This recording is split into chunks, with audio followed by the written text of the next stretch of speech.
ప్రభుత్వ భూములని గుర్తింపబడ్డ భూములన్నిటిని కూడా మధ్యలో ఎవరైతే పేర్లు చేంజ్ అయితే వారి పేర్లు క్యాన్సిల్ చేయించి మళ్ళీ తిరిగి ప్రభుత్వము యథావిధిగా తీసుకునే విధంగా పబ్లిక్ పర్పస్ ఉపయోగకరంగా ఉండే విధంగా చేయాలని చెప్పేసి చెప్పడం జరిగింది. ఈ విషయాన్ని తమరి ద్వారా ప్రభుత్వం దృష్టికి తీసుకొస్తున్నాను అధ్యక్ష. తర్వాత ఇంకా రెవెన్యూ మీద చాలా కూడా ఉన్నాయి అధ్యక్ష. అయితే అధ్యక్ష ఇంకొకటి చాలా చోట్ల నా దృష్టికి ఏమొచ్చిందంటే ఈ స్లాట్ బుకింగ్ గురించి, రిజిస్ట్రేషన్లు స్లాట్ గురించి అని చెప్పేసి మనము బుక్ చేయడం జరిగింది. స్లాట్లు బుక్ చేసి మళ్ళీ క్యాన్సిల్ చేసుకోవడం జరిగింది. అట్లాంటి చాలా లక్షల రూపాయలు ఉన్నాయి, ఇంకా ప్రభుత్వం నుండి ఇప్పటి వరకు కూడా వెనక్కి రాలేదని చెప్పేసి అదొకటి కూడా తమ దృష్టికి తీసుకొని వస్తా ఉన్నాను అధ్యక్ష. ఏమైనా చేసి ఇప్పుడు మనకు ముఖ్యంగా అయితే ఇండ్ల సైట్ల గురించి ఈ ప్రభుత్వ స్థలాలన్నీ కబ్జాకు గురైన ప్రభుత్వ స్థలాలన్నీ కూడా మళ్ళీ ఈ ప్రభుత్వ యంత్రాంగం ద్వారా తిరిగి తీసుకొని పేదలకు హౌస్ సైట్స్ చేసే విధంగా మనం ఇవ్వాలని చెప్పేసి కోరుతా ఉన్న అధ్యక్ష. చాలా చోట్ల అసైన్లు ఏదైతే గత టీఆర్ఎస్ ప్రభుత్వంలో ఉన్న నాయకులు వారి పేరు మీదకి మార్చుకోవడం జరిగింది అధ్యక్ష. ఇంకోటి ఏదైతే అసైన్లు ఉన్నారో అసైన్ చేసిన వాళ్ళకు భయపెట్టి వాళ్ళ దగ్గర ఎకరాకి యాక్చువల్గా 50-60 లక్షలు వర్తుంటే ఖాళీ 10-15 లక్షల రూపాయలు ఇచ్చి వారి పేరు మీద ఏదో ఒక సాదా బైనామాల ద్వారా తీసుకోవడం జరిగింది అధ్యక్ష. అది రిజిస్ట్రేషన్ కాదు కానీ బలవంతంగా దాంట్లో వ్యాపార కలాపాలు చేస్తూ ఉన్నారు అధ్యక్ష. కమర్షియల్ యాక్టివిటీకి యూజ్ చేసుకుంటా ఉన్నారు. ఇటువంటి ముఖ్యంగా నారాయణఖేడ్ మా టౌన్ పరిసర ప్రాంతంలో చాలా ఉన్నాయి అధ్యక్ష. ఇవన్నీ తమ దృష్టికి తీసుకొస్తా ఉన్నాను అధ్యక్ష. ఇంకొకటి ఇరిగేషన్ గురించి కూడా అధ్యక్ష. ఇరిగేషన్ గురించి చాలా మన ప్రభుత్వం చాలా బాగు చేస్తూ ఉంది.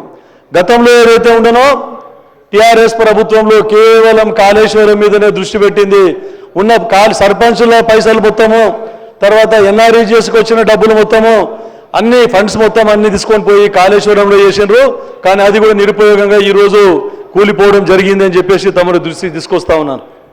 దానికి బదులు ఇంకా చాలా చిన్న ప్రాజెక్టులు ఉన్నాయి. ముఖ్యంగా మా నారాయణఖేడ్ నియోజకవర్గం సంబంధించి బసవేశ్వర ప్రాజెక్టు గత ప్రభుత్వంలో ప్రతిపాదనలు చేయడం జరిగింది.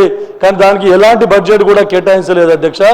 19A ప్యాకేజీ ఇంతకుముందు కూడా తమ దృష్టికి తీసుకురావడం జరిగింది. 19A ప్యాకేజ్ ఏదైతే కంప్లీట్ అవుతుందో అయితేనే మన కాళేశ్వరం ద్వారా మల్లన్న సాగర్ ద్వారా నీళ్లు సింగూరులోకి వచ్చి అప్పుడు ఈ బసవేశ్వర ప్రాజెక్ట్ అనేది వైయబిలిటీ అవుతుంది అధ్యక్ష. కానీ ఇప్పటి వరకు 19A ప్యాకేజ్ సర్వే కూడా చేపట్టలేదు, దానికి ఎలాంటి అమౌంట్ పెట్టలేదని చెప్పేసి నేను తమరి ద్వారా ప్రభుత్వం దృష్టికి తీసుకొని మంత్రి గారి దృష్టికి తీసుకొని వస్తున్నా.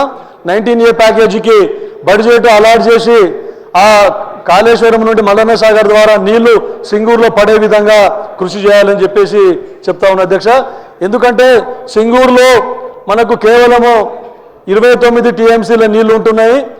ఆ 29 TMCలో నుండి మన జంట నగరాలకు కూడా సుమారు 7-8 TMCలు తాగునీటి అవసరాలకు వాడుకుంటున్నారు అధ్యక్ష. మరి నిజాం సాగర్కు 8 TMCలు, తర్వాత గన్పూర్ ఆయకట్టు కూడా 4 TMCలు ఇవ్వడం జరుగుతూ ఉంది.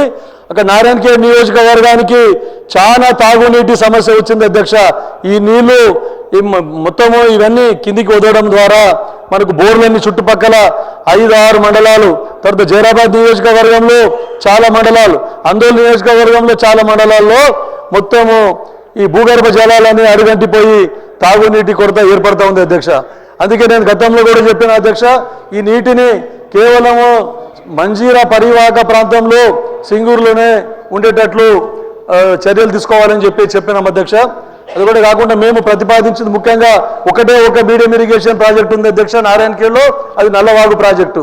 ఆ నల్లవాగు ప్రాజెక్టుకి ఎత్తిపోతల పథకం ద్వారా మంజీరా నుండి 75 కోట్లతో ప్రతిపాదనలు పెట్టాము. అది ఇప్పుడు గవర్నమెంట్ దగ్గర పెండింగ్ ఉంది అధ్యక్ష. దాన్ని కూడా ఫైనాన్స్లో క్లియరెన్స్ చేయాలని, తర్వాత అక్కడ ఇంకోటి పెద్ద చెరువులు అవన్నీ ఉన్నాయి, కాకివాగు ప్రాజెక్ట్ అని అటువంటివి అని చెప్పేసి అధ్యక్ష. తర్వాత డివిజన్ ఆఫీస్, అక్కడ ఒక డివిజన్ ఆఫీస్ గురించి ప్రతిపాదనలు పెట్టడం జరిగింది. తర్వాత ఉన్న ఒక నల్లవాగు ఆయకట్టుకు ఏదైతే మోడర్నైజేషన్ ఆఫ్ కెనాల్స్ అని పెట్టినాం అధ్యక్ష.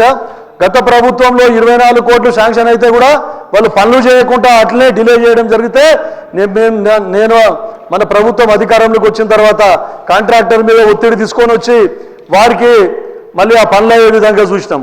తర్వాత మా ఉప ముఖ్యమంత్రి ఫైనాన్స్ మినిస్టర్ గారి ద్వారా వారికి బిల్లులు కూడా ఇప్పడం జరిగింది అధ్యక్ష.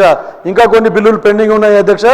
అయితే మోడర్నైజేషన్ గురించి పెడితే ఇంకా కంప్లీట్ కెనాల్ కంప్లీట్ కాలేదు అధ్యక్ష. దాని గురించి మళ్ళొక 25 కోట్లు ప్రతిపాదిస్తే అది ఇంకా ప్రభుత్వం దగ్గర పెండింగ్ ఉంది. దాన్ని కూడా క్లియర్ చేయాలని చెప్పేసి తమరి ద్వారా ఈ ప్రభుత్వం దృష్టికి తీసుకొని వస్తున్నాం అధ్యక్ష.